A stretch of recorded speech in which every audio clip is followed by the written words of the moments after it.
Is your favorite convention actually an evil corporation attempting to overthrow the world? I'm your brother from another mother, Evil Aniki, and today we're talking about that. So, if you don't know, there's been a huge expansion of anime conventions and conventions in general just going on. They've just been expanding rapidly across the state here in California, across the country here in America, and across the world. Now, I'm going to give you examples on each and every single one that's been happening. And to start things off with, I'm going to start with California. So, here in California, two organizations have really, really been expanding. Number one is Anime Impulse. Now, we have Anime Impulse LA, which is the origin, and then we have Anime Impulse OC, and then we also have uh, they tried doing Anime Impulse San Diego. That one didn't do so well. And then they have an Anime Impulse Bay Area, which has gone on for a couple years now, I believe. But they've also tried expanding outside of LA. So they've also tried, I believe they tried doing Arizona and Seattle. And then they just had a Dallas show. And if you've been to one Anime Impulse, you sort of know what they're all like. I think the only one that's really different at this point is the Anime Impulse LA because it has the Asian American Expo there, and that kind of separates it from the other ones. But there is another organization here in LA, and that is the this is a weird one to describe. I would call it Nerdbot, but they kind of don't really use that name anymore. So if you've ever been to Anime Pasadena or Anime Riverside, uh, they're all run by sort of the same organization, and they're the reason why I'm bringing this up today as well. So they have a new one that they've just introduced and they just posted about here on Instagram, and it is Anime. Oh my god, my ad blocker. It is Anime Arizona. Now, Anime Arizona already existed, so it looks like they're taking over branding for a previous convention. So I think this might actually be better than starting a new convention from scratch. But it does look like they might be adding in a new convention here. So they have Anime Arizona Light.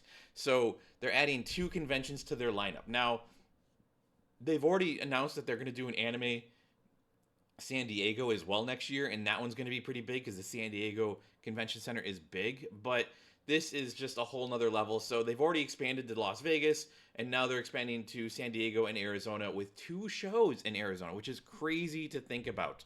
Now, this, like I said, I do believe that this was, run by a different organization. You can see they have a different logo here, but it does seem like they're going with the chibi route, like the typical Anime Pasadena, Anime Riverside characters, right? And I'm curious to see how that will do. I've talked to a lot of people, a lot of vendors before, who've done Artist Alley or who have been exhibitors, and they'll say, being in a first year con is tough, but I'm curious to see, this is not going to be a first year con because this is going to be a con that's been taken over. So I wonder if the attendance will still, continue to climb for them, and if the new management will, increase attendance. And I'm just curious to see how it'll go. But this is a big thing. This is a huge expansion, and I'm really, really curious to see how this is going to go. Uh, now that's just out of California. Now outside of California, one of the bigger conventions in here in the United States that is just rapidly taking over the country, and I mean rapidly, is Collecticon. Now I've been to Collecticon a few times.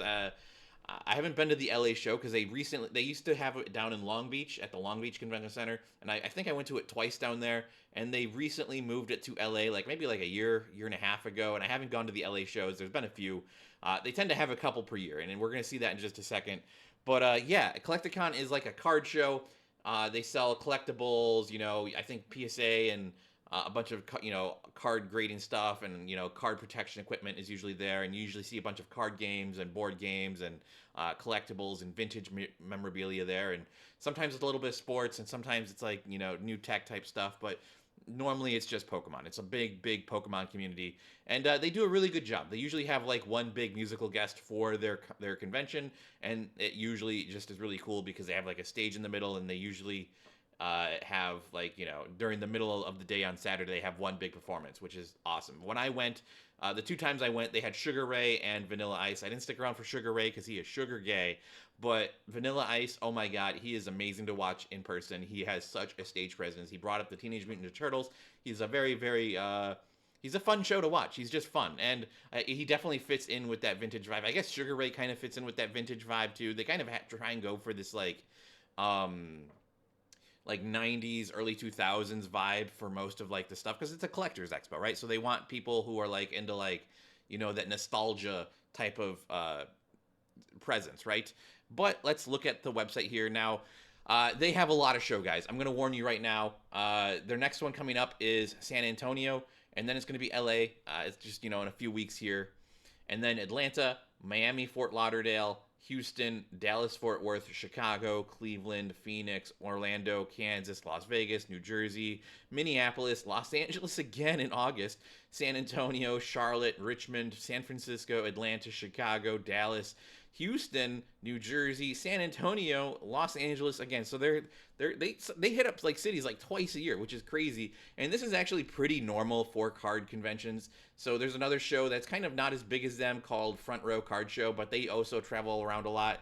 They do a lot more here local in California, but they also travel around, I think, to other states. But they do a lot of shows as well. A lot of these card shows are traveling fast. I think there's a huge market for Pokemon cards and collector cards and One Piece and all sorts of jazz like that. So I think it's really, really big, and it's exploding in popularity. I don't know if it'll keep up. I'm curious to see how this is all going to affect everything, with the economy. I feel like the economy is going down, but like conventions are going up, and so I talk to a lot of people. They say people are tightening down on spending, but they're also having good sales at conventions. They're making their tables back at if it's a bigger convention.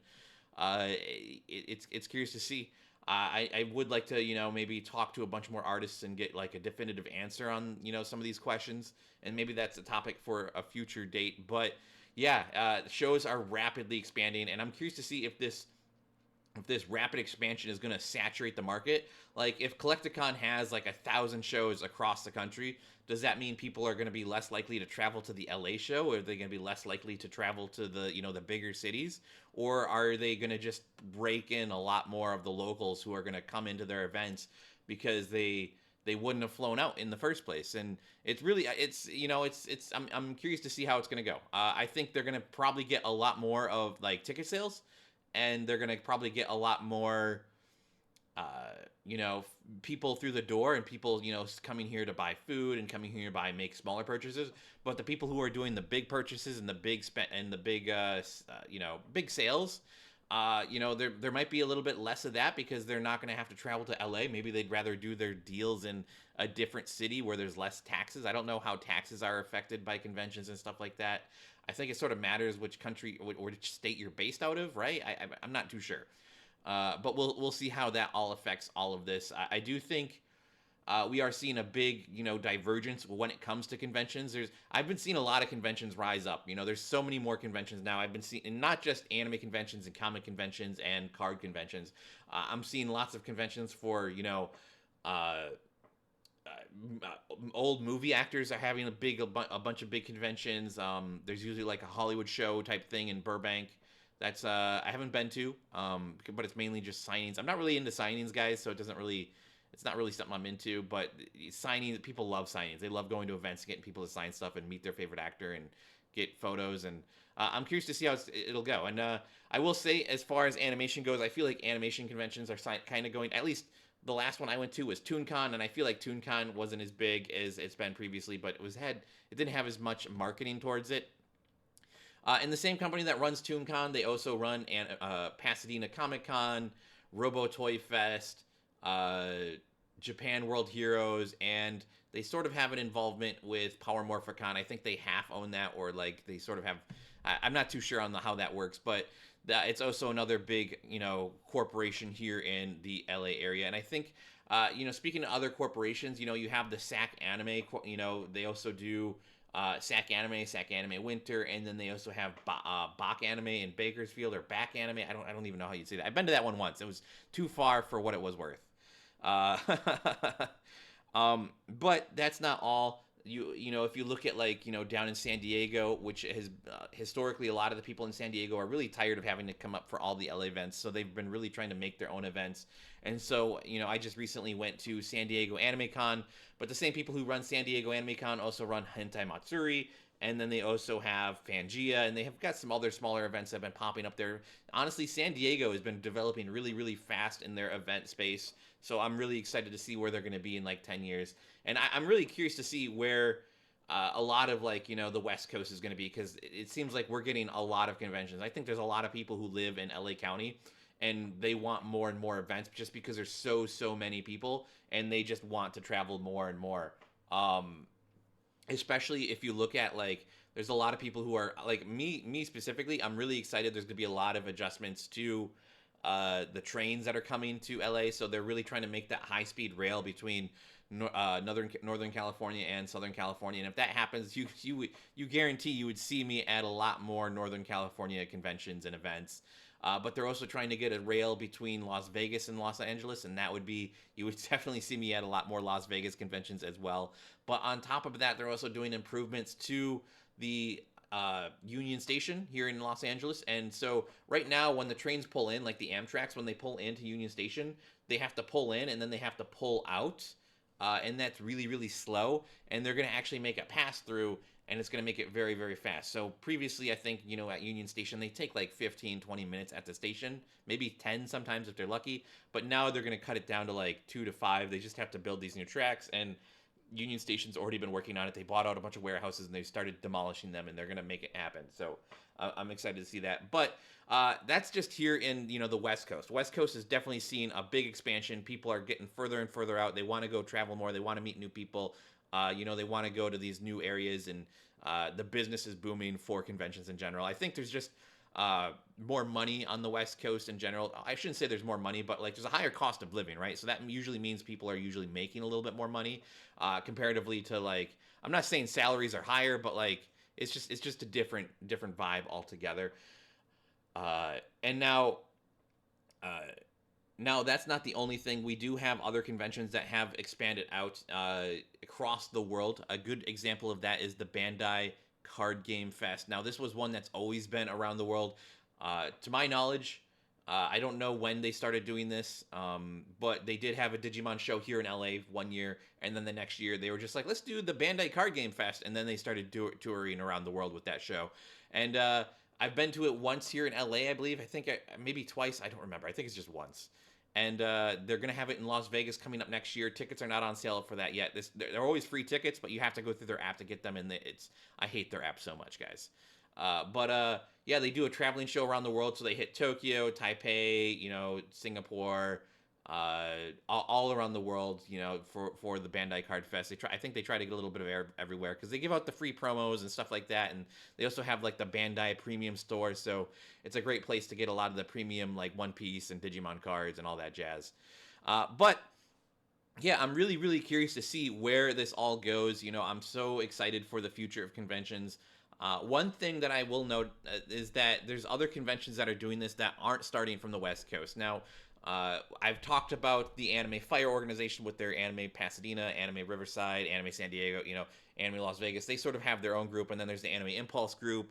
But there is also, the SAC Anime group. I think they're called SAC Conventions, and they do, a bunch of NorCal conventions. But there is also, a big one in the Midwest, and in, I shouldn't say Midwest, just on the central of the United States is ColossalCon, and they're run by Nostalgia Conventions, and they have ColossalCon Prime, Triad Anime Con, Banzai Con, Ichiban Con, ColossalCon North, ColossalCon East, ColossalCon Texas, ColossalCon, and they actually offer, this is one thing I really am like hoping to see more of here in California. With once we get more access to travel to like closer locations via train, I would be really curious to see passes come out like this, season passes. So ColossalCon actually offers a season pass for their 4 main conventions, ColossalCon Prime, Texas, East, and North. And I think it's like $175, or I'm not too sure how much the individual prices are, but this is such an amazing deal. I like this so much because it just makes you able to prep for conventions.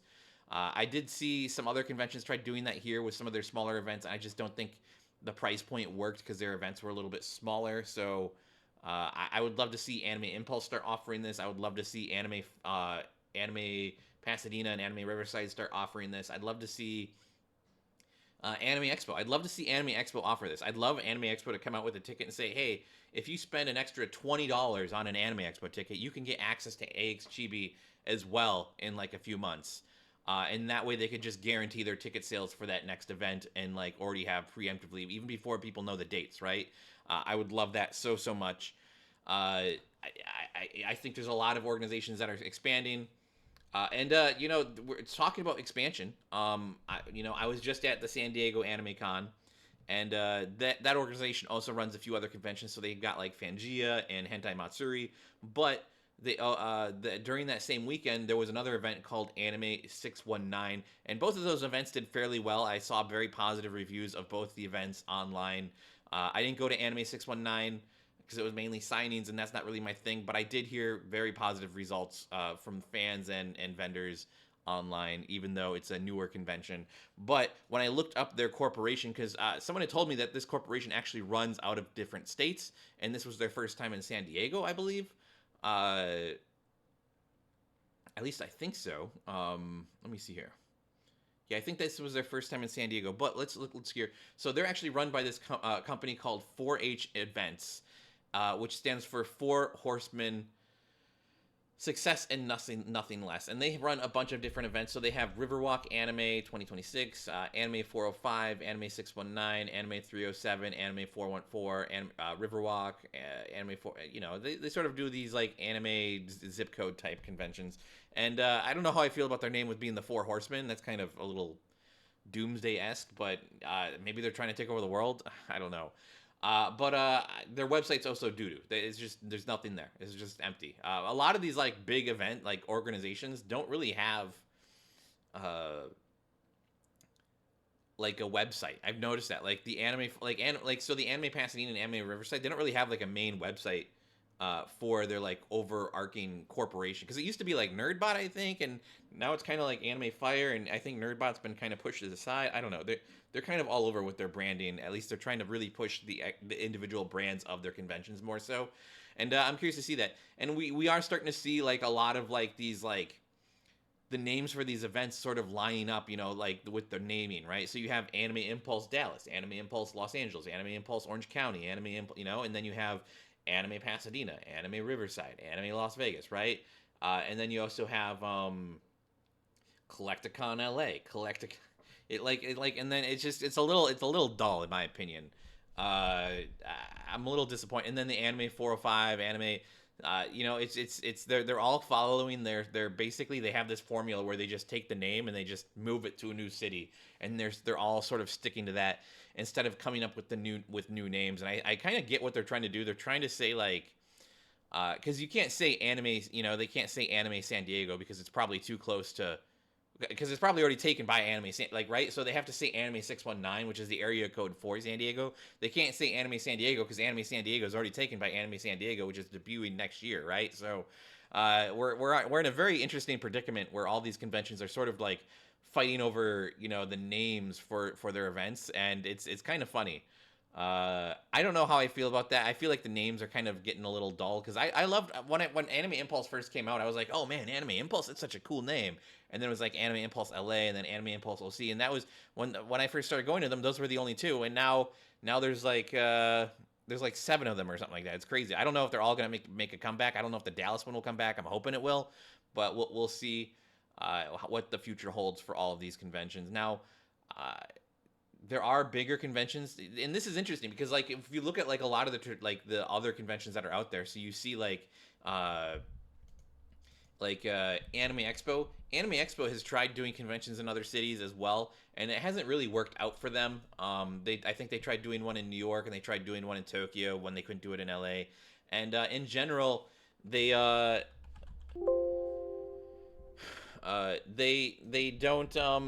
really have like other conventions, right? Like, so it's not really, they're not trying to like be super, like they're not trying to be a big conglomerate, right? Which is interesting to think about, the SPJA not being a conglomerate. And the same thing, you could say the same thing exactly with Anime Los Angeles. Anime Los Angeles really doesn't have its like fingers in like a bunch of other conventions as well. Like, they're not really trying to be anyone else other than them. I did hear some stories about how back in the day they were supposed to do like an Anime Los Angeles Light, and that deal fell through. and then you got AX Chibi, because they originally were Anime Los Angeles used to be in the Ontario Convention Center, and they moved to Long Beach because they wanted a bigger convention center. But they thought about just keeping a smaller convention, in the summertime at the Ontario Convention Center. But the deal was never struck, apparently. This is all hearsay. I've heard this through, rumors of rumors. But it's interesting to, hear about. And maybe we'll learn more about that in the future as well. Uh, yeah, it's crazy. It's crazy to think about. Like, a lot of these conventions are just sort of like big chains. And the same thing with Anime New York City. So if we look at Anime New York City here, they're by Left Field Media, and it's like they got Anime NYC, Awesome Con, Anime Frontier, which is in Dallas, Rose City Comic Con, and that seems to be their main one. So it's clear, and they also helped run Crunchyroll Expo, I guess. Um, Crunchyroll Expo is a tough one. So Crunchyroll used to have a convention in NorCal, and they tried coming back out of COVID a little bit too soon, and when all the restrictions were still in place. So you like Northern California has had really like when we look at conventions in California specifically, Southern California has really, really like it really bounced back pretty fast with conventions. But Northern California was pretty hesitant because Northern California was a lot more stricter with, all of the COVID restrictions, and a lot of the conventions there had such strict restrictions. For like going into like 2023, they still had crazy restrictions. And I believe Crunchyroll Expo tried coming back like in 2021 or early 2022, and there was just no one there. It was like a ghost town. They've also tried doing, I think they tried doing a Crunchyroll Expo in Australia, and I think that one was still going on for a while until it flopped because people got like it just they had a big line outside and it was just really rough on people. I don't remember. There's probably stories about it on YouTube somewhere, but yeah, it's interesting to see. Now they just sort of have partnered up with Anime NYC. So if you look at Anime NYC, it's always got like the powered by Crunchyroll thing below it. And Crunchyroll is sort of like incorporating themselves into other conventions versus trying to run their own conventions nowadays.